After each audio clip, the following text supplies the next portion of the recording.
शुक्रवार के दिन रखें वैभव लक्ष्मी व्रत। जाने कथा और महिमा।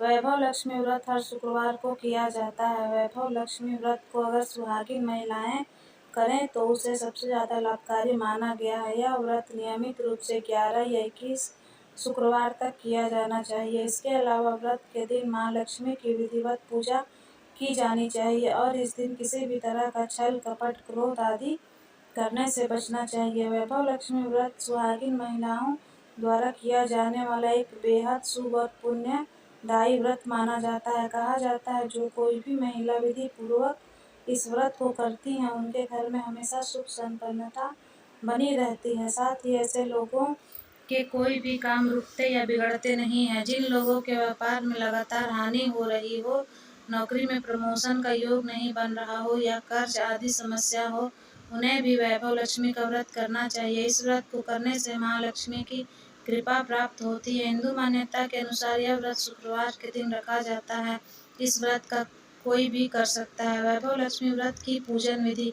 इस दिन की पूजा में माँ लक्ष्मी की ऐसी तस्वीर लें जिससे माँ लक्ष्मी के हाथ से धन गिर रहा हो। इसके अलावा यदि आपको पैसे से संबंधित समस्याएं हैं या फिर आपके पास पैसे बचते नहीं हैं तो घर में माँ लक्ष्मी का पूजन करें। पूजा करते समय दीपक शुद्ध घी का ही जलाएं।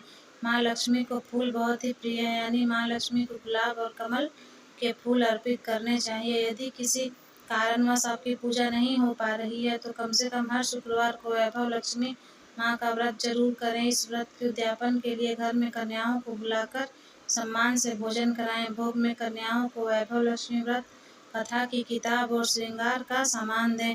उद्यापन के दिन माँ लक्ष्मी को शुद्ध खीर का भोग लगाना ना भूलें। ऐसा करने से मनोकामना अवश्य ही पूरी होगी। इस व्रत को 11 या 21 बार रखना चाहिए। जितने दिनों के व्रत का संकल्प लें उतने व्रत जरूर रखें। वैभव लक्ष्मी व्रत की कथा। कथा के अनुसार एक समय की बात है, किसी शहर में कई लोग रहते थे।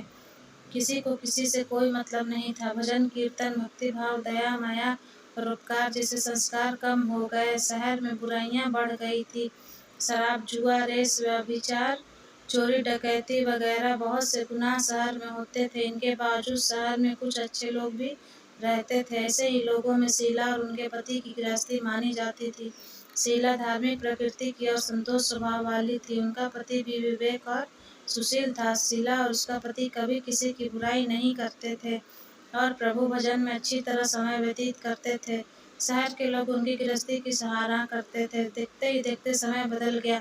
शीला का पति बुरे लोगों से दोस्ती कर बैठा। वह जल्द से जल्द करोड़पति बनने के ख्वाब देखने लगा, इसलिए वह गलत रास्ते पर चल पड़ा। फलस्वरूप वह रोडपति बन गया और गलत रास्ते पर भटकते भिखारी जैसी उसकी हालत सी हो गई थी। शराब जुआ रेस चरस गांजा वगैरह बुरी आदतों में शीला का पति भी फंस गया और दोस्तों के साथ उसे भी शराब की आदत हो गई। इस प्रकार उसने अपना सब कुछ जुए में हार गया। शीला का पति वह भगवान पर भरोसा रखकर सब कुछ सहने लगी। वह अपना अधिकांश समय प्रभु भक्ति में बिताने लगी। अचानक एक दिन दोपहर को उनके घर पर किसी ने दस्तक दी। शीला ने द्वार खोला तो देखा कि एक माँझी खड़ी थी। उनके चेहरे पर अलौकिक तेज निखर रहा था। उनकी आंखों में मानो अमृत बह रहा था। उसका भव्य चेहरा करुणा और प्यार से छलक रहा था। उसको देखते ही शीला के मन में अपार शांति छा गई। शीला के रोम रोम में आनंद छा गया। शीला उस माँझी को आदर के साथ घर में ले आई। घर में बिठाने के लिए कुछ भी नहीं था, अतः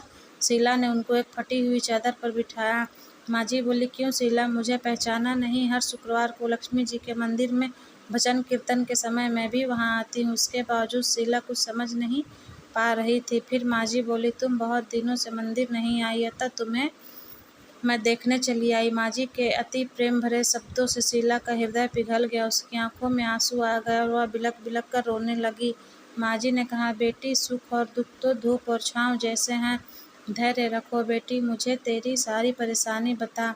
माँझी के व्यवहार से शीला को काफ़ी संबल मिला और सुख की आस में उसने माँझी को अपनी सारी कहानी कह सुनाई। कहानी सुनकर माँझी ने कहा, कर्म की गति नारी होती है। हर इंसान को अपने कर्म भुगतने ही पड़ते हैं, इसलिए तू चिंता मत कर। अब तू कर्म भुगत चुकी है, अब तुम्हारे सुख के दिन अवश्य आएंगे।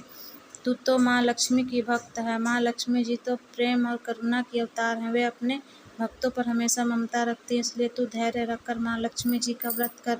इससे सब कुछ ठीक हो जाएगा। शीला के पूछने पर माँ जी ने उसे व्रत की सारी विधि भी बताई। माँ जी ने कहा, बेटी, माँ लक्ष्मी जी का व्रत बहुत सरल है। उसे वरलक्ष्मी या वैभव लक्ष्मी व्रत कहा जाता है। यह व्रत करने वालों की सभी मनोकामना पूर्ण होती है। वह सुख संपत्ति और यश प्राप्त करता है। शीला यह सुनकर आनंदित हो गई। शीला ने संकल्प करके आंखें खोली तो सामने कोई न था। वह विस्मित हो गई कि माँ जी कहाँ गई। शीला को तत्काल यह समझते देर न लगी कि माँ जी और कोई नहीं, साक्षात लक्ष्मी जी ही थी। दूसरे दिन शुक्रवार था। सवेरे स्नान करके स्वच्छ कपड़े पहनकर शीला ने माँ जी द्वारा बताई विधि से पूरे मन से व्रत किया। आखिर में प्रसाद वितरण हुआ। यह प्रसाद पहले पति को खिलाया। प्रसाद खाते ही पति के स्वभाव में फर्क पड़ गया। उस दिन उसने शीला को मारा नहीं, सताया भी नहीं। शीला को बहुत आनंद हुआ। उसके मन में वैभव लक्ष्मी व्रत के लिए श्रद्धा बढ़ गई। शीला ने पूर्ण श्रद्धा भक्ति से 21 शुक्रवार तक वैभव लक्ष्मी व्रत किया। 21वें शुक्रवार को माँ जी के कहे मुताबिक उद्यापन विधि करके 7 स्त्रियों को वैभव लक्ष्मी व्रत की 7 पुस्तकें उपहार में दी। फिर माता जी के धन लक्ष्मी स्वरूप की छवि को वंदन करके भाव से ही मन प्रार्थना करने लगी, हे माँ धनलक्ष्मी, मैंने आपका वैभव लक्ष्मी व्रत करने की मन्नत मानी थी, वह व्रत आज पूर्ण किया है।